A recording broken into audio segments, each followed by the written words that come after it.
না, আমাদের তো নির্বাচনী ম্যানিফেস্টো ইশতেহারেই বলা ছিল 180 দিনের একটা প্যাকেজ থাকবে আমাদের। সেগুলো নিয়ে ইতিমধ্যে আমাদের ক্যাবিনেটে 4টা বৈঠক হয়েছে। আমাদের অগ্রাধিকার ভিত্তিতে আমরা ফ্যামিলি কার্ডটাকে চালু করতে চাচ্ছি ঈদের আগে। আপাতত পাইলট স্কিমে আমাদের 8টি উপজেলায় আমরা এটা করব। পর্যায়ক্রমে যারা বেশি হতদরিদ্র তাদেরকে আমরা চিহ্নিত করার চেষ্টা করতেছি। পর্যায়ক্রমে আমরা প্রত্যেকটা পরিবারকে ফ্যামিলি কার্ড দিব। আর একটা কর্মসূচি ছিল খাল কাটা, যেহেতু এখন শুকনো মৌসুম, আমরা খালগুলো চিহ্নিত করার চেষ্টা করতেছি। 3টি মন্ত্রণালয় থেকে কাজ করা হবে, পানি সম্পদ মন্ত্রণালয়, এলজিডি এবং আমার নিজের মন্ত্রণালয় থেকে কাজগুলো করা হবে।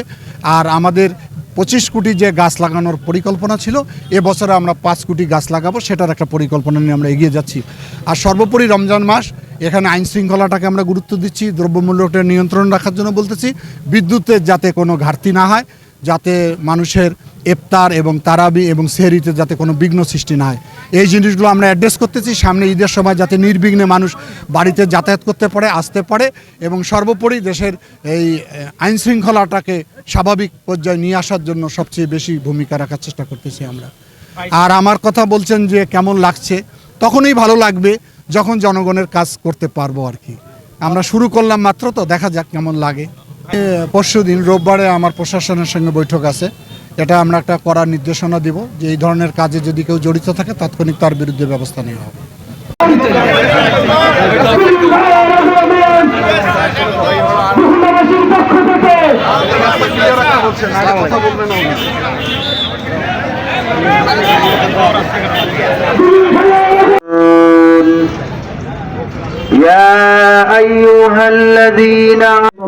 ভাঙচুর আসেনি বিগত পরানন্দ তদর্থ জ্ঞানমঞ্জুরি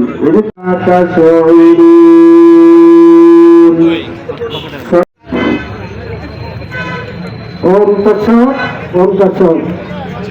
أعوذ بالله من الشيطان الرجيم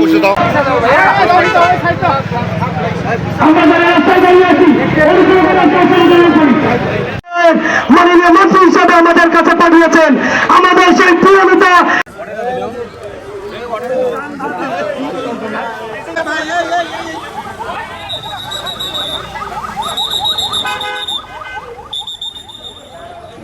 আছে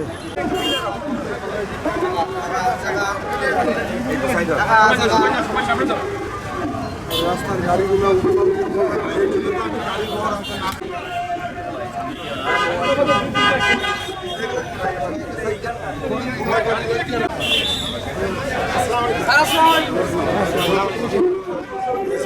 লাল গোলাপ শুভেচ্ছা সুন্দরবাসীর পক্ষ থেকে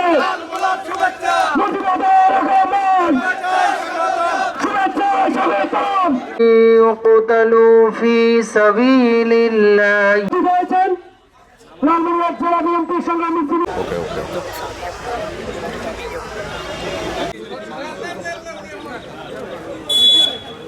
নবনির্বাচিত এমপি অধ্যক্ষ আসাদুল হাবিব তুলি মহোদয়। ওম শান্তি ওম শান্তি।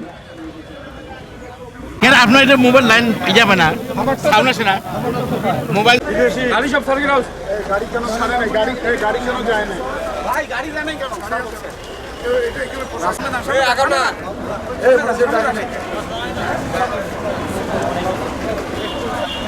এই রাস্তা ক্লিয়ার করো, রাস্তা